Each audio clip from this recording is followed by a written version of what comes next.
கிரியை செய்வதை விட்டு விட்டு அப்படியே அவர் அப்பா இருக்கிறார் இல்லையா? எங்களை அப்பாவை அப்படியே தூரப்படுத்தி விட்டு இன்றைக்கு மனிதர்களை நாடுகிறவர்களா இருக்கிறோம். நீங்களும் நானும் கர்த்தருடைய பிள்ளைகளே, அப்பாவுடைய ரத்தத்தால் மீட்கப்பட்டவர்களாக இருக்கிறோம் இல்லையா? எத்தனையோ காரியங்களை அப்பா செய்திருக்கிறார் இல்லையா? ஆதியாமத்திலிருந்து நாங்கள் பார்க்கின்ற பொழுது அங்கு பாருங்க, அந்த ஒரு காரியத்தை நான் சொல்லுகிறேன் இல்லையா? 2 ராஜாக்கள் 4ஆம் அதிகாரம் 42ல இருந்து 44 வரைக்கும் நீங்க வாசித்து பார்த்தீர்கள் என்றா, ஒரு மனிதன் என்ன செய்கிறான்? பாட்சாவில் இருந்து தேவனுடைய மனுஷனாகிய எலிசாவிற்கு தன் விளைச்சலின் முதற் பலனை அங்கு பலனிலிருந்து அங்கு தயாரிக்கப்பட்ட அந்த வாட்கோதுமை 20 வாட்கோதுமை அப்பங்களை கொஞ்சம் தானிய கதிர்களை என்ன செய்யறான்? கொண்டு வருகிறான். நீங்க வாசித்து பாருங்க. இப்பொழுது வாசிப்பதற்கு நேரம் போதாது. அப்பொழுது எலிசா இதை இந்த மக்களுக்கு சாப்பிடக்கூடு அப்படின்னு சொல்றாரு. 20 வாட்கோதுமை தேனா அவருடைய விளைச்சலின் முதற் பலனை ஆண்டவருக்கு அங்க கொண்டு வருகிறார். கொஞ்சம் வாட்கோதுமையை எடுத்துட்டு வர்றாரு.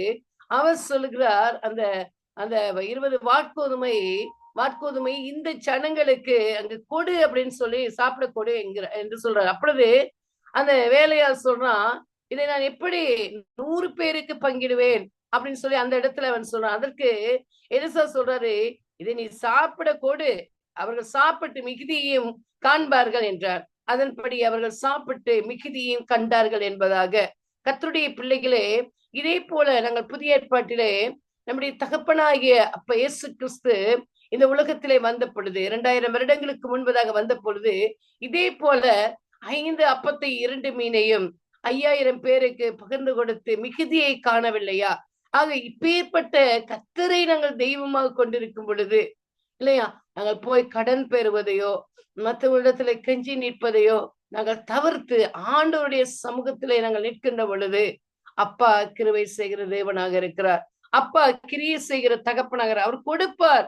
அவர் கேட்கின்ற பொழுது அவர் கொடுக்கிற தகப்பனாக இருக்கிறார். அதான் இங்கு ஆசாப் சொல்றாரு, நான் தேவனை நோக்கி என் சத்தத்தை உயர்த்தி கெஞ்சினேன். அப்ப நாங்க யாரிடத்துல கெஞ்ச வேணும்? என்னைய உங்களை படைத்த தேவாதி தேவனிடத்திலே நாங்கள் கெஞ்ச வேண்டும். கர்த்தருடைய பிள்ளைகளே, எங்களை என்னையும் உங்களை உருவாக்கின அந்த மனித அந்த அந்த அந்த அதாவது என்னையும் உங்களை உருவாக்கின அந்த தேவனை நோக்கி நாங்கள் பார்க்கவே வேண்டுமே ஒழிய அவர் உருவாக்கின அந்த மனிதனிடத்திலே போய் நாங்கள் கெஞ்சக்கூடாது. இதுதான் இங்க வேதத்தை நாங்கள் வாசிக்கின்ற பொழுது எங்களுடைய விசுவாசமானது ஒவ்வொரு நாளும் அதிகரிக்க வேண்டும். தேவனுடைய பாதத்திலே நாங்கள் அமர வேண்டும். கர்த்தருடைய பிள்ளைகள், தேவனுடைய பாதத்திலே அமராத எவர்களும் தேவனுடைய பாதத்திலே இருக்காத எவர்களும் ஆசீர்வாதத்தை பெற்றுக்கொண்டதாக சரித்திரத்திலே கிடையாது. வேதத்திலே நாங்கள் பார்க்கின்ற பொழுது தேவனுடைய பாதத்தில் அமர்ந்த ஒவ்வொருவரும் ஆசீர்வாதத்தை பெற்றுக்கொண்டார்கள், தெய்வீக சுகத்தை பெற்றுக்கொண்டார்கள், தீர்க்க ஆயுசுடன் வாழ்க்கையை நடத்தினார்கள். அல்லேலூயா. ஆகவே நீங்களும் நானும் தேவனுடைய சமூகத்திலே அமர்ந்து தேவனை நோக்கி நாங்கள் பார்க்கின்ற பொழுது அவர் எங்களை ஆசீர்வதிக்கிற தகப்பனாக இருக்கிறார். அல்லேலூயா. ஆகவே இங்க பாருங்க, இது சொல்லப்படுகிறது, என் சத்தத்தை தேவனிடத்து உயர்த்தினேன், அவர் எனக்கு செவி கொடுத்தார். அப்ப நாங்க சத்தம் போட்டு நாங்க மத்த மனுஷனிடத்துல அழ தேவையில்லை. சத்தம் போட்டு எங்களுடைய துக்கங்களை அவர்களிடத்துல நாங்கள் சொல்ல தேவையில்லை. உங்களையும் என்னையும் படைத்த தேவாதி தேவனிடத்திலே எங்களுடைய குரல்களை உயர்த்தி, அப்பா என்னுடைய தேவைகளை சந்திங்க, இவ்விதமாக என்னுடைய தேவைகள் இருக்கு. அவருக்கு தெரியும் கர்த்தருடைய பிள்ளைகளே, இந்த உலகத்திலே என்னென்ன குறைபாடுகள் எங்களுடைய வாழ்க்கையில இருக்கிறது என்பதை அப்பா அறிந்து வைத்திருக்கிறார் இல்லையா? ஆகவே நாங்க இப்ப தேவைக்குத்தான் நாங்க ஜெபிக்கிறோம், இப்ப தேவையைத்தான் நம்ம சந்திக்க சொல்லி ஜெபிக்கிறோம். அவருக்கு தெரியும் நாங்கள் சாகும் வரைக்கும், மரணம் எங்களை சந்திக்கும் வரைக்கும் எங்களுக்கு உண்டான தேவைகள் என்னென்ன இருக்கிறது என்பதை பரமபிதா அறிந்திருக்கிறவராக இருக்கிறார். அவர் சந்திப்பார், அவர் கொடுப்பார். அவருடைய கரத்தையே நோக்கி நாங்கள் காத்திருக்க வேண்டும். அதான் இஸ்ரவேல் ஜனங்களுக்கு அன்றன்றைக்குள்ள மன்னாவை கொடுத்து கர்த்தருடைய பிள்ளைகளே அடுத்த நாள் அவரை நோக்கி காத்திருக்க வேண்டும் என்று சொன்னார். அன்றன்றைக்குரிய மன்னாவை அன்றன்றைக்கு நீங்கள் சாப்பிட்டு முடிக்க வேண்டும். பாத்திரங்கள் எல்லாவற்றையும் கழுவி விட வேண்டும். அடுத்த நாள் நான் தருவேன் என்பதாக அவர் சொல்லி அங்கு கடந்து போவார். ஜனங்கள் என்ன செய்வார்கள்? என் தேவனாகிய கர்த்தர் பசிக்கிறது, நீங்கதான் எங்களை போஷிக்க வேண்டும் என்று சொல்லி வானத்தை நோக்கி பார்த்து கொண்டிருந்தார்கள். அதே அந்த இஸ்ரவேல் ஜனங்களை போஷித்த தேவன் இன்றைக்கு உங்களையும் என்னையும் அவர் போஷிக்க வல்லமையில தகப்பனாக இருக்கிறார். அவரையே நோக்கி நாங்கள் காத்திருக்கும் பொழுது, அவரையே நோக்கி நாங்கள் பார்த்திருக்கும் பொழுது, அவர் எங்களை நடத்துகிற தேவனாக இருக்கிறார். அவருடைய கரங்களிலே எங்களை நாங்கள் ஒப்புவிக்கும் பொழுது அவர் எங்களை நடத்துகிற தகப்பனாக இருக்கிறார். அல்லேலூயா. அடுத்ததாக பாருங்க, அவர் சொல்லுகிறார், என் ஆபத்து நாளில் ஆண்டவரை தேடினேன், இரவிலும் என்னை என்னை தளர அதாவது இரவிலும் என் கை தளராமல் விரிக்கப்பட்டிருந்தது, என் ஆத்துமா ஆறுதல் அடையாமற் போயிட்டு. என்ன சொல்றாரு அவரு? நான் துன்பத்தில் இருந்த போது கர்த்தரை தேடினேன். இன்னைக்கு இதே பாட்டுதான் இல்லையா? தேவைகள் வந்தாலும் மனுஷரை சந்திக்கிறது, துன்பம் வந்தாலும் மனுஷரை தேடி 4 பேருகிட்ட தன்னுடைய துன்பத்தை சொன்னாதான் அவங்களுக்கு மனசுல அப்படியே அந்த ஆறுதல் வரும். கர்த்தருடைய பிள்ளைகளே, ஒரு போதகர் இடத்துல அதை பாருங்க, ஒரு போதகராக இருந்தாலும் கூட அவருடைய பலவீனம் என்னன்னு சொன்னா, தனக்கு வேதனை வந்தவுடன் யாராவது ஒரு நபரிடத்திலே சொல்ல வேண்டும். எல்லா சீக்ரெட் காரியங்களையும் அவர் சொல்லிடுவாரு. நான் அவர்கிட்ட சொன்னேன், பாஸ்டர் இப்படியான காரியங்களை லீக் பண்ணாதீங்க. ஏன்னா உங்களுடைய பர்சனல் காரியங்களை நீங்க மற்றவரிடத்துல சொல்லும் பொழுது அவங்க இன்னொரு இடத்துல சொல்லுவாங்க இல்லையா, அவங்களுக்கு உங்களை உங்களுடைய அதாவது உங்களை கனப்படுத்துகிற அந்த விஷயம் குறைந்து போய்விடும், சொல்லாதீங்க அப்படின்ட்டு. அதோட அவர் அம்மை அகத்திருதி விட்டார். அவர் சொல்ல மாட்டார், நீ தேவனிடத்துல சொல்லுங்க, என்னிடத்துல கூட சொல்லாதீங்க. இப்படி இருக்குது பாருங்க, எனக்கு இவ்வளவு பிரச்சனையா இருக்கு, சொல்லாதீங்க. இவ்வளவு நோய் எனக்கு இருக்குது, சொல்லாதீங்க. தேவனுடைய சமூகத்துல போய் அங்க சொல்லுங்க.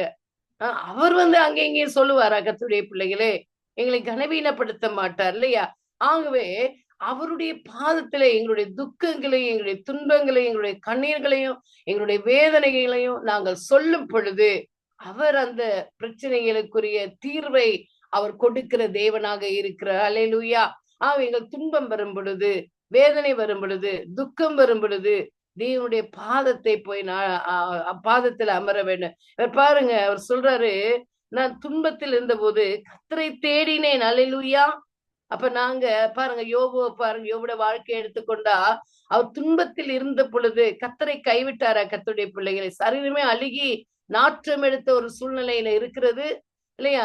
மனைவி மாத்திரம் இருக்கிறாங்க, மனைவின்னு சொல்றாங்க, தூஷித்து ஆண்டவரை தூஷித்து, ஆண்டவரை வெறுத்து, நீ என்ன செய், அவனுடைய ஜீவனை விட்டு சாவு அப்படின்னு சொல்றாங்க.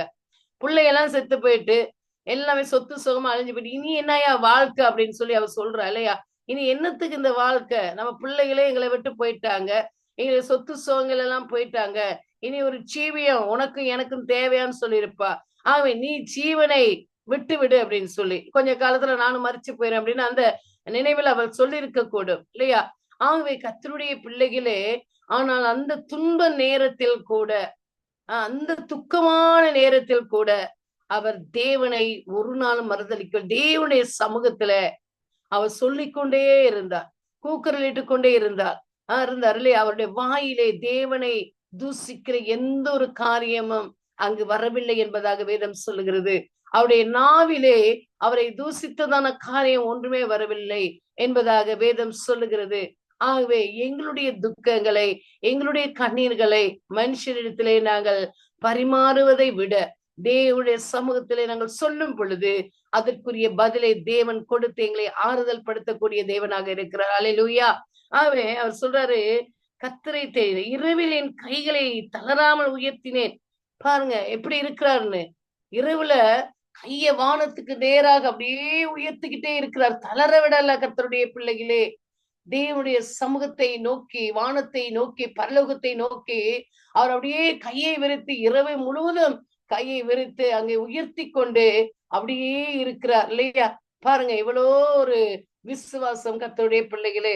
அவர் சொல்றாரு, அதாவது என் ஆத்துமாவோ ஆறுதலடைய மறுத்தது. நான் கையை உயர்த்திக்கிட்டா தான் இருக்கிறேன், என் ஆத்துமா எனக்கு ஆறுதல் கொடுக்கல, ஆறுதல் தருவதற்கு மறுக்கிறது. ஆனாலும் அவருடைய கையை தளர விடாமல் பரலோகத்தையே நோக்கி அப்படியே பார்த்து கொண்டு இருக்கிறார் இல்லையா? அப்ப நீங்க தான்ப்பா என்னுடைய துக்கத்துக்கு உத்தரவாதம், நீங்க தான் எனக்கு பதில் கொடுக்க வேண்டும், துக்கம் என்னை விட்டு நீங்க வேண்டும். கர்த்தருடைய பிள்ளைகளே, நீங்களும் நானும் இந்த காலகட்டத்திலே வேதனை வந்தவுடன் தேவனுடைய சமூகத்துல போய் ஒரு சொட்டு கண்ணீர் விட்டு பாருங்க. கண்ணீர் விட்ட விட ஒரு நித்திரை வரும், அந்த நித்திரையை செய்து விட்டு எழுந்து பாருங்க, உங்களுடைய துக்கம் எல்லாம் அப்படியே மாறி போயிடும். அப்பேற்பட்ட தெய்வம் எங்களோடு கூட இருக்கு. அவருடைய மகிமை இன்னும் மங்கி போகவில்லை. கர்த்தருடைய பிள்ளைகளே, அந்த காலத்துல ஆண்டவர் மகிமையா கிரியை செய்தாரு. இந்த காலத்துல எங்க எங்களுக்கு செய்யறாங்கன்னு சொல்லி ஆண்டவரை விசுவாசியாமல் இருக்க வேண்டாம். அந்த நாளிலே செய்த தேவன் இந்த நாளிலும் அவர் செய்து கொண்டு தான் இருக்கிற அற்புத அடையாளங்களை அவரை தேடுவதுதான் அங்கு குறைவே தவிர அவருடைய மகிமையோ அவருடைய பிரசன்னமோ அவருடைய அற்புதமோ இன்றும் மாறவில்லை. கர்த்தருடைய பிள்ளைகளே, நீங்களும் நானும் ஆண்டவரை நோக்கி காத்திருக்கும் பொழுது ஒரு நாள் நாங்கள் வெட்கமடைந்து போவதில்லை. அவருடைய முகத்தை பார்க்கின்றவர்களுடைய முகங்கள் பிரகாசம் அடைந்தன. அவர்கள் ஒரு நாளும் வெட்கப்பட்டு போனதில்லை என்பதாக வேதம் சொல்லுகிறதாக இருக்கிறது. அல்லேலூயா. இன்றைக்கு நீங்களும் நான் ஒரு காலகட்டத்திலே நாங்கள் கஷ்டப்பட்டு இருப்போம், வேதனைக்குள்ளே கடந்து போயிருப்போம், வெட்கத்துக்குள்ளே கடந்து போயிருப்போம், அவமானத்துக்குள்ளே கடந்து போயிருப்போம். இன்றைக்கு நீங்களும் நானும் ஜீவிக்கிறோம் என்றால் அந்த வெக்கம் எல்லாம் எங்கே போனது? கர்த்தருடைய பிள்ளைகளே, அந்த அவமானம் எல்லாம் எங்கே போனது? எல்லாம் ஆண்டவராய கர்த்தர் அப்புறப்படுத்தி இன்றைக்கு கனத்துக்குரிய பாத்திரங்களாக எங்களை வைத்திருக்கவில்லையா? தேவன் அவிதமாக ஆசாபை நடத்தின தேவன் உங்களையும் என்னையும் அவர் வழி நடத்த அவர் வல்லமையுள்ள தேவனாக இருக்கிறார். நாங்கள் ஆண்டவருடைய பாதத்தை நோக்கி அமர்ந்திருக்கும் பொழுது அவர் எங்களை ஆசீர்வதிக்கிற தகப்பனாக இருக்கிறார். அவர் ஒரு நாளும் அவர் உங்களையும் என்னையும் கைவிட மாட்டார். கர்த்தருடைய பிள்ளைகளே, நாங்கள் தேவனுடைய சமூகத்திலே இரவும் பகலும் தளராதபடி எங்களுடைய கைகளை அவருடைய சமூகத்துக்கு நேராக நாங்கள் உயர்த்தும் பொழுது அவர் எங்களை ஆசீர்வதிக்கிற தேவனாக இருக்கிறார். அல்லேலூயா. அடுத்ததா பாருங்க, நான் தேவனை நினைத்த போது அலறினேன். கர்த்தருடைய பிள்ளைகளை அவர் சொல்றாரு, உண்மை நான் நினைவு கூர்ந்தேன், நான் புலம்பினேன் அப்படின்னு சொல்றாரு. அதாவது நான் தேவனை நினைத்த போது அலறினேன். அந்த அன்பை நினைக்க வேண்டும். அந்த கல்வாரியின் அன்பை நாங்கள் நினைக்க வேண்டும். கர்த்தருடைய பிள்ளைகளை உண்மையாக தேவன் மேல், உண்மையாக நம்முடைய அப்பா மேல், உண்மையாக என்னையும் உங்களை உருவாக்கின அந்த தேவன் மேல் அன்பு வைத்திருந்தோம் என்றால், ஒரு விஷயம் எங்களை தாக்குகின்ற பொழுது, ஒரு துக்கம் எங்களை தாக்குகின்ற பொழுது, அவரை நோக்கி நாங்கள் பார்க்கின்ற பொழுது உண்மையாக உள்ளத்தின் ஆழத்தில் இருந்து அப்படியே வேதனை வந்து அழுகை வரும். அதுதான் உண்மையான அன்பு. அப்பதான் நாங்க அப்ப நினைச்சு கொள்ளணும், நிச்சயமா நான் ஆண்டவரை நேசிக்கிறேன் என்பதாக. ஆகவே இங்க அவர் சொல்றாரு, நான் தேவனை நினைத்த போது அலறினேன். பாருங்க, நான் தியானிக்கும் போது என் ஆவி தொய்ந்து போயிற்று அப்படின்னு சொல்றாரு. அதாவது உண்மை நான் நினைவு கூர்ந்தேன். ஆண்டவரை பார்த்து சொல்றாரு, நான் புலம்பினேன், நான் தியானித்தேன், என் ஆவியோ தளர்ந்து போயிற்று. என்னதான் காரியங்கள் செய்தாலும் ஆவி மாம்சத்துக்கு விரோதமாகவும் மாம்சம் ஆவிக்கு விரோதமாகவும் செயல்படக்கூடியதாக இருக்கிறது. மாம்சம் சொல்லும் இதை எனக்கு வேணும் அப்படின்னு சொல்லி, ஆவி சொல்லும் வேண்டாம் அப்படின்னு சொல்லி. பாருங்க அது இருக்கிறதா இல்லையான்னு. சில விஷயங்கள் நமக்கு பிடிக்காத விஷயங்கள் நாங்க செய்யும் பொழுது அது எங்களுக்கே அது வந்து சரிப்பட்டு வராது. சில விஷயங்கள் சில இடங்களுக்கு போகின்ற பொழுது அங்க போவதற்கு ஆவி மறுக்க வேண்டாம், அங்க போகாதீங்கன்னு சொல்லி. மாம்சம் சொல்லி இல்ல நான் போகணும் அப்படின்னு சொல்லி. பாருங்க, அது போனா அந்த போய் அங்க அந்த இடத்துல நிற்கின்ற பொழுதோ அந்த காரியங்களை நாங்கள் செய்கின்ற பொழுதோ என்னுடைய ஆத்துமத்துக்கு ஒரு அமைதல் இருக்காது, ஒரு நிம்மதி இருக்காது. அது செய்துட்டு வந்தோம்னா புலம்பிக் கொண்டு இருப்போம் இல்லையா? இப்படித்தான் கர்த்தருடைய பிள்ளைகளே, ஆவி மாம்சத்துக்கு விரோதம், மாம்சம் ஆவிக்கு விரோதம் செயல்படுகிறது. ஆனால் தேவனுடைய சமூகத்துல இருக்கின்ற பொழுது அதை கூட நாங்க முறியடிக்க முடியும். ஆவியையும் ஆத்மாவையும் சமாதானத்தைப்படுத்தி நாங்கள் இந்த உலகத்திலே வாழ முடியும். அல்லேலூயா. ஒன்றுக்கொண்டு முரணானதாக இருக்கிற, ஒன்றுக்கொண்டு எதிரும் புதிருமாக இருந்தாலும் இந்த உலகத்திலே நாங்கள் அதிலிருந்து கூட நாங்கள் ஜெயத்தை பெற முடியும், தேவனுடைய பாதத்திலே நாங்கள் அமரும் பொழுது. அல்லேலூயா. அடுத்ததா பாருங்கன்னா, துக்கப்படாதபடி என் கண்ணிமைகளை பிடித்திருக்கிறீர். நான் தூங்காதபடி என் கண்ணிமைகளை பிடித்திருக்கிறீர். நான் பேச மாட்டாதபடி சஞ்சலப்படுகிறேன். நான் தூங்காதபடி என் கண்ணிமைகளை பிடித்திருக்கிறீர். யார் பிடித்திருக்கிறார்? சொல்றாரு, நீர் என் கண்களை மூடாதபடி, அதாவது தடுத்தீர். நான் பேசுவதற்கு மிகவும் கஷ்டப்படுகிறேன் அப்படின்னு சொல்றாரு. துக்கத்துல இருந்த கர்த்தருடைய பிள்ளைகள் அப்படியே இருப்போம் இல்லையா? அப்பா அதை பிடித்து வைத்திருப்பார். உண்மையாக ஆண்டவருடைய சமூகத்துல நாங்கள் இருக்கின்ற பொழுது பாருங்க, எங்களுக்கு நித்திரை வருமா? நித்திரை வரவே வராது இல்லையா? இவ்வளவுதான் ஆண்டவருடைய சமூகத்திலே மணித்தியால கணக்குல நாங்கள் பேசுகிறவர்களாக இருப்போம். துக்கம் எங்களை சூழ்ந்து கொள்ளும் பொழுது, வேதனை எங்களை சூழ்ந்து கொள்ளும் பொழுது, நாங்கள் ஆண்டவருடைய சமூகத்துல போய் இருக்கின்ற பொழுது அவ்வளவு நேரம் மணித்தியாலம் எப்படி மணித்தியாலம் போனது என்பதாக எங்களுக்கு தெரியாது. அந்த அளவுக்கு நாங்க இரவு இரவா நாங்கள் செபித்தால் கூட எங்களுக்கு துக்கம் எங்க உள்ளத்துல இருக்கின்ற பொழுது அந்த துக்கம் கனைந்து போகும் வரைக்கும் எங்களுடைய கண்ணிமைகள் அப்படியே திறந்து கொண்டுதான் இருக்கும் இல்லையா? அந்த துக்கம் எங்களை விட்டு மறைந்து போகும் பொழுது எங்களுக்கு ஒரு சந்தோஷம் வரும் இல்லையா? நல்ல நித்திரை வரும் இல்லையா? ஆகவே அந்த கண்ணிமையை யார் பிடித்திருக்கிறாரா? அப்பா பிடித்திருக்கிறார். ஏன் பிடித்திருக்கிறார்? அவருடைய சமூகத்திலே நிற்க வேண்டும். அவருடைய பிள்ளைகள் அவரோடு பேச வேண்டும். கர்த்தருடைய பிள்ளைகளே, அன்றைக்கு பாருங்க, பிஸி என்ற ஒரு காரியம் உலகத்திலே வந்து விட்டது இல்லையா? காலையில இருந்து ராத்திரி படுக்கைக்கு செல்லும் வரைக்கும் ஒரே பிஸி தான். வேலைகளும் ஆட்களோட பேசுறதும் போறதும் வாரதுமா இருக்கிறோம். இன்றைக்கு ஆண்டவருடைய சமூகத்திலே நிற்பது குறைவு. அப்ப ஆண்டவரோடு பேசுவது குறைவு. அப்ப பாப்பார் இல்லையா? என் பிள்ளை என்னோடு பேச வேண்டும் என்பதாக 24 மணித்தியாலத்தை கொடுத்திருக்கிறார். கர்த்தருடைய பிள்ளைகளே, தேவனுடைய சமூகத்திலே ஒரு மணித்தியாலத்தை அப்படியே ஒருமனப்பட்டு நாங்கள் கொடுக்கிறோமா அல்லது தேடுகிறோமா? அப்ப சொல்லுகிறார், என்னை தேடுகிற உணர்வு உள்ளவன் ஒருவன் உண்டோ அப்படின்னு சொல்லி பூமியை நோக்கி பார்க்கிறாராம். இப்ப நாங்க யாருக்காக கிறிஸ்தவ வாழ்க்கையில நாங்க மனுஷருக்காக வாழ வேண்டிய அவசியம் இல்லை. மனுஷர்களை நாங்கள் ஏமாற்ற வேண்டிய அவசியம் இல்லை. ஏனென்றால் அவர்களை நாங்கள் ஏமாற்றும் பொழுது, அவர்களுக்காக நாங்கள் வாழும் பொழுது, அவர்களுக்காக நாங்கள் பாசங்க செய்து காரியங்களை செய்யும் பொழுது, இதுதான் நான் கிறிஸ்தவ வாழ்க்கை, இப்படித்தான் நான் வாழ்ந்துகிட்டு இருக்கேன், இப்படிதான் நான் அப்படின்னு சொல்லி நாங்கள் படம் போட்டு காட்டினாலும் தேவனுடைய சமூகத்திலே உண்மை இல்லாவிட்டால், அவரை தேடுகிற ஒரு உணர்வு இல்லாவிட்டால் நாங்கள் ஒரு நாளும் பரலோகத்துக்கு போக முடியாது. தேவனுடைய சமூகத்திலே கர்த்தருடைய பிள்ளைகளே, நாங்கள் உண்மையுள்ளவர்களாக இருக்க. கிறிஸ்தவ மார்க்கம் என்பது வேஷம் தரித்து திரிகிற மார்க்கம் கிடையாது. நாங்க கிறிஸ்தவர்கள், நாங்க பாருங்க எப்படியாப்பட்ட ஊழியத்தை செய்யறோம், எப்படியாப்பட்ட மினிஸ்ட்ரியை நாங்க பண்றோம், எப்படியான காரியங்களை, உலகம் செய்யாத காரியங்கள் எல்லாம் நாங்க செய்துகிட்டு இருக்கோம்னு சொல்லி உலகத்துக்கு நாங்கள் பறைசாற்ற முடியும். என் தேவனாய் கர்த்தரை நாங்கள் ஒரு நாளும் ஏமாற்ற முடியாது. தேவனுடைய சமூகத்துல, அதாவது கிறிஸ்தவ வாழ்க்கை என்பது உண்மையுள்ள வாழ்க்கையாக இருக்க வேண்டும். தேவனுடைய சமூகத்துல நாங்கள் உண்மையுள்ளவர்களாக ஜீவிக்க வேண்டும் இல்லையா? ஆகவே தேவனுக்கு முன்பதாக நாங்கள் உண்மையுள்ளவர்களாக இருக்கின்ற பொழுது கர்த்தருடைய பிள்ளைகளே, பரலோகம் எங்களுக்குரியதாக இருக்கிறது. அல்லேலூயா. ஆகவே அப்பாவை ஒரு நாள் ஏமாற்றி நாங்கள் வாழ முடியும். இந்த உலகத்தில் இருக்கிற ஜனங்களை நாங்கள் ஏமாற்றி வாழ முடியும். ஆனால் உங்களையும் என்னையும் படைத்த தேவாதி தேவனை நாங்கள் ஏமாற்றும் பொழுது அந்த பரலோக ராஜ்யத்தை நாங்கள் இழந்து போய் விடுவோம். அப்பாவுடைய சமூகத்துல போய் எத்தனை மணித்தியாலும் நாங்கள் உண்மையாக இருக்கிறோம், அவருடைய நினைவாக இருக்கிறோம். கொஞ்ச நேரம் அவருடைய நினைவாக இருக்கிறோம், அடுத்து கொஞ்ச நேரத்துல அங்க எங்கேனா உலக காரியங்களை அலைய விட்டு அந்த காரியங்கள் இந்த காரியங்கள் சிந்தித்து அவங்கள பார்த்து இவங்களை பார்த்து அந்த நேரத்தை என்ன செய்யறோம், அப்படியே முடித்து விட்டு வருகிறோம்.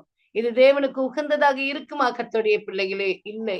தேவனுக்கு அது உகந்ததாக இருக்கா? தேவனுக்கு கொடுக்க வேண்டிய அந்த நேரங்களையும் நினைவுகளையும் காரியங்களையும் நாங்கள் அவருக்கு கொடுத்து அவரோடு உறவாடும் பொழுது அவர் சந்தோஷப்படுகிற தேவனாக இருக்கிறார். அவர் எங்களோடு கூட இருக்கிற தேவனாக இருக்கிறார். ஹல்லேலூயா. ஆகவே இங்க சொல்லப்படுகிறது பாருங்க, அடுத்ததாக பூர்வ நாட்களையும் ஆதி காலத்து வருஷங்களையும் சிந்திக்கிறேன் அப்படின்னு சொல்றாரு. இவர் ஆசாப் சொல்றாரு, பூர்வ நாட்களையும் முன்னைய பூர்வ நாட்கள் என்று சொன்னால் முன்னைய நாட்களையும் சென்று போன வருடங்களை பற்றி நான் நினைக்கிறேன் அப்படின்னு சொல்லி சில நேரங்கள்ல நாங்க நினைப்போம். சில நேரங்கள்ல கதைப்போம். சில நேரங்கள்ல பிள்ளைகளுக்கு எங்களுடைய வரலாறு அப்படியே ஹிஸ்டரியை நம்ம சொல்லுவோம் இல்லையா? நாங்க சின்ன காலத்துல அப்படிதான் இருந்தோம், இப்படிதான் வளர்ந்தோம், இப்படிதான் நாங்க அம்மா அப்பாவோட இருந்தோம், இப்படிதான் எங்களுக்கு அம்மா அப்பா திட்டுவாங்க இல்ல, சில காரியங்கள் நாங்க செய்யும் பொழுது அவர்கள் எங்களை திட்டுவாங்க இல்லையா? இப்படிதான் நாங்க இருந்தோம், இப்படிதான் படித்தோம், இப்படிதான் நண்பர்கள் இருந்தாங்க, இப்படிதான் நாங்க உயர்வை கண்டோம், இப்படிதான் வேலையில இருந்தோம்னு சொல்லி எங்களை அப்படியே அந்த ஹிஸ்டரிய நாம வாழ்ந்த பூர்வ நாட்கள் கூறிய அந்த காரியங்களை யாரிடத்த சொல்லுவோம்? பிள்ளைகளுக்கு நாங்க சொல்லுவோம். அது தவறு கிடையாது இல்லையா? இவர் சொல்லுகிறாரு, பூர்வ நாட்களையும் ஆதி காலத்து வருஷங்களையும் சிந்திக்கிறேன். நான் எப்படி இருந்தேன், நான் எப்படி வாழ்ந்தேன், இப்பொழுது எப்படி இருக்கிறேன் என்பதை குறித்து அவர் சிந்திக்கிறார். நாங்களும் சிந்திக்கிறோம் இல்லையா? கர்த்தருடைய பிள்ளைகளே, பூர்வ நாட்களை குறித்து நாங்கள் சிந்திக்கிறோம். நாங்க எப்படி வளர்ந்தோம், எப்படி பின்றைக்கு பாருங்க அந்த நாட்கள் சிறு பிராயத்துல இருந்த நாட்களை நாங்கள் நினைக்கின்ற பொழுது அது இன்னொரு காலகட்டம் வருமா? அப்படியான காரியங்களுக்குள்ளே நாங்கள் கடந்து போவதற்கு, அல்லது பாடசாலை நாட்களை நாங்கள் நினைக்கின்ற பொழுது இப்படியான காலகட்டங்கள் இனி ஒரு நாட்கள்ல வருமா? அல்லது நல்ல வேலைகளை செய்திருப்போம், இனி ஒரு காலகட்டம் இப்படி வருமா? நல்ல நண்பர்கள் நல்ல உறவுகளோடு நாங்கள் இருந்திருப்போம், இப்படியான ஒரு காலகட்டம் வருமா என்பதை குறித்து நாங்கள் சிந்திப்பதுண்டு. அதே போல அவர் சொல்றாரு, ஆசாப் சொல்றாரு, பூர்வ நாட்களை நான் சிந்தித்து பார்க்கிறேன், கடந்து போன வருஷங்களை நோக்கி நான் பார்க்கின்றேன் அப்படின்னு சொல்லிட்டு அவர் சொல்றாரு, ராக்காலத்தில் என் சங்கீதத்தை நான் நினைத்து ராக்காலத்தில் என் சங்கீதத்தை நான் நினைத்து என் இருதயத்தோட சம்பாசித்துக் கொள்ளுகிறேன். என் ஆவி ஆராய்ச்சி செய்தது என்பதாக அவர் சொல்லுகிறார். பாருங்க 6வது வசனம் என்ன சொல்லுகிறது? நான் இரவில் என் பாடல்களை நினைவு கூர்ந்தேன். இன்றைக்கு நான் பாடல்கள் எழுதுறோமா கர்த்தருடைய பிள்ளைகளே? நேரம் கிடைக்கும் பொழுது ஆண்டவரை போற்றி மகிமைப்படுத்தி அப்பா செய்த நன்மைகளை நினைத்து எழுதி கொண்டிருக்கிறோமா? இல்லை இல்லையா? ஆனா ஆசாப் சொல்றாரு, நான் இரவில் என் பாடல்களை நினைவு கூர்ந்தேன், என் இருதயம் தியானித்ததை என் ஆவியோ விசாரணை செய்தது. ஆவி என்ன செய்தான்? விசாரணை செய்ததான். ஆவி ஆராய்ச்சி செய்கிறது என்றால் விசாரணை செய்து கொண்டிருக்கிறது என்பதாக அவர் சொல்றாரு இல்லையா? இப்படியெல்லாம் பாருங்க, இந்த பரிசுத்தவான்கள் இந்த உலகத்திலே இருந்து மறைத்து போயிருக்கிறார்கள். இன்றைக்கு பேர்பட்ட ஒரு பரிசுத்தவானை நாங்கள் தேடுவது ரொம்ப கடினமாக இருக்கிறது இல்லையா? ஆகவே பாருங்க, அவர்கள்லாம் எழுதி வைத்து விட்டு கடந்து போனது நிமித்தம் அதை நாங்கள் வாசித்து கர்த்தருடைய பிள்ளைகளே, இன்றைக்கு அப்பா செய்த அற்புதங்களை அதிசயங்களை நாங்கள் காணக்கூடியது, அதாவது வாசித்து தெரிந்து கொள்ளக்கூடியதாக இருக்கிறது. இப்பேற்பட்ட காரியங்கள் இந்த உலகத்திலே இருந்ததா? இப்பேற்பட்ட தெய்வ மனிதர்கள் இருந்தார்களா? இப்பேற்பட்ட பரிசுத்தவான்கள் இருந்தார்களா என்று அவர்கள் எழுதி வைத்ததுனால தான் இன்றைக்கு நாங்கள் அறிந்து கொள்ளும். அதே போலத்தான் அப்பா சொல்லுகிறார், நாங்க ஆண்டவருடைய சமூகத்துல இருக்கிற ஒவ்வொருவரும் எழுத வேண்டும் என்பதாக. எழுதுங்கள், எழுதி வைங்க. அப்பாவுக்கு பிரியம் எழுதுறது. எந்த ஒரு காரியத்தை நாங்கள் ஆண்டவர் எங்களுடைய வாழ்க்கையில் செய்த காரியங்களின் சாட்சிகளை நாங்கள் சொல்றோம், ஆனா எழுதி வைக்க மாட்டோம். எழுதி வைக்கும் பொழுது அந்த காரியங்கள் எங்களுடைய சந்ததிக்கு மிகவும் அவசியமானது ஒன்றாக இருக்கும். கர்த்தருடைய பிள்ளைகளே, அதுதான் நாங்க எழுத வேண்டும். ஆண்டவருடைய சமூகத்திலே அப்பா செய்கிற நன்மைகளை எல்லாம் நாங்க எழுத வேண்டும் இல்லையா? எழுதுவது அப்பாவுக்கு ரொம்பவும் பிரியமா இருக்கு. அந்த எழுத்தை யாராலும் அழிக்க முடியாது இல்லையா? ஆகவே அதை நாங்கள் செய்யும் பொழுது அப்பா மகிமைப்படக்கூடிய தேவனாக இருக்கிறார். சொல்றாரு பாருங்க, ஆண்டவன் நித்திய காலமாய் தள்ளிவிடுவாரோ, இனி ஒருபோதும் தயவு செய்யாது இருப்பாரோ அப்படின்னு சொல்லி அவர் யோசிக்கிறாரு. சொல்றாரு, கர்த்தர் என்றென்றும் என்னை புறக்கணிப்பாரோ, அவர் மீண்டும் ஒரு பொழுதும் தயவு காண்பிக்க மாட்டாரோ. எங்க இருதயத்துல வார சில விஷயங்கள் அதுதான் இல்லையா? ஆண்டவர் என்னை புறக்கணிச்சிருப்பாரா? ஆண்டவர் எனக்கு தயவு காட்ட மாட்டாரா அப்படின்னு சொல்லி. இல்லை கர்த்தருடைய பிள்ளைகளே, ஆண்டவர் எங்களுக்கு தயவு காட்டுகிற தகப்பனாக இருக்கிறார். அவரை உண்மையாக தேடுகிற பிள்ளைகளுக்கு அவர் ஒரு நாளும் தீங்கு செய்ய மாட்டார். அவர் தயவு காட்டுகிற தேவன். தலைமுறையாக அவர் இரக்கம் செய்கிற தகப்பன் என்பதாக அவர் சொல்லி இருக்கிறார். அல்லேலூயா. பாருங்க, அவருடைய கிருபை முற்றிலும் அற்று போயிற்றோ, வாக்குத்தத்தமானது தலைமுறைக்கு ஒழிந்து போயிற்றோ. அப்படியே நாங்க கேட்கிறதுதான் இல்லையா? ஆகவே அவருடைய பாருங்க, அவருடைய அந்த அன்பானது கர்த்தருடைய பிள்ளைகளை ஒரு நாளும் அங்க அற்று போகாது. அல்லேலூயா. அவருடைய அன்பு ஒரு நாளும் குன்றி போகாது. ஹல்லேலூயா. அவருடைய வாக்குத்தத்தம் எந்த காலத்துக்கும் அங்கு பொய்த்து போகாது. கர்த்தருடைய பிள்ளைகளே, அது சொன்னால் அது நிறைவேற்றி விட்டு தான் வரும். உங்களுடைய வாழ்க்கையிலும் கர்த்தராகிய ஆண்டவர் எத்தனையோ வாக்குத்தத்தங்களை, எத்தனையோ தீர்க்க தரிசன வசனங்களை உங்களுக்கு கொடுத்திருப்பார். அது உங்களுடைய வாழ்க்கையிலே அது நிறைவேறி முடிந்திருக்க கூடும். அல்லேலூயா. இன்னும் நிறைவேற காத்து கொண்டிருக்க அப்பாவுடைய வார்த்தையானது, அந்த உண்மையுள்ள வார்த்தையானது எங்களுக்கு வரும் என்றால் அது கிரியை செய்துவிட்டு எங்க திரும்ப கூடியதாக இருக்கிறது. அல்லேலூயா. அவருடைய வாக்குத்தத்தத்தை, அவர் கொடுக்கிற வாக்குத்தத்தங்களை நாங்கள் திகுதி போட்டு எழுதி எங்களுக்குரியது என்று நாங்கள் எடுத்துக்கொள்ளும் பொழுது, அதை எங்களுக்குரியது என்று நாங்கள் உரிமையாக்கி கொள்ளும் பொழுது, அந்த வசனமானது எங்களுக்குள்ளே அதை கிரியை செய்ய ஆரம்பிக்க கூடியதாக இருக்கு. அல்லேலூயா. இவர் சொல்றாரு எவ்விதமாக, தேவன் இரக்கம் செய்ய மறந்தாரோ, கோபத்தினாலே தமது உருக்கமான இரக்கங்களை அடைத்து கொண்டாரோ என்று அவர் சொல்றாரு. இவ்விதமாக அவர் சொல்றாரு.